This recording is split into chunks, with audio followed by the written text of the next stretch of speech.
I'm doctor Vikram రావు. నేను critical care medicine intent speciality అయిపోయింది from Medanta the Medicity. Okay, ఇక్కడ Sri Sri holistic Kondapur బ్రాంచ్లో I'm intensivist. Renal failure, kidney failure, okay, in ICU అనేది that's a very very common problem. ICU అనేది దానికి రకరకాల కారణాలు ఉంటాయి. Like acute kidney injury.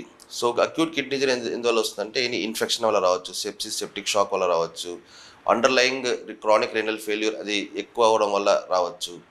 Okay, so ఐసీయూలో రీనల్ ఫెయిల్యూర్ అనేది మోస్ట్ కామన్ సినారియో. ఓకే, అంతేకాకుండా క్రానిక్ కిడ్నీ డిసీజ్ అది ఇంకా ప్రాబ్లమాటిక్గా తరగడం వల్ల స్టేజ్ 5 కిడ్నీ డిసీజు ఇలాంటి పేషెంట్స్లో కాంప్లికేషన్స్ వల్ల కూడా చాలామంది ఐసీయూలో అడ్మిట్ అవుతూ ఉంటారు. మన ఐసీయూలో we provide normal hemodialysis, okay, ఇంకోటి స్లెడ్ అంటారు, లో ఎఫిషియన్సీ డైలీ డయాలసిస్. అంతేకాకుండా మనం కంటిన్యూస్ రీనల్ రీప్లేస్మెంట్ థెరపీ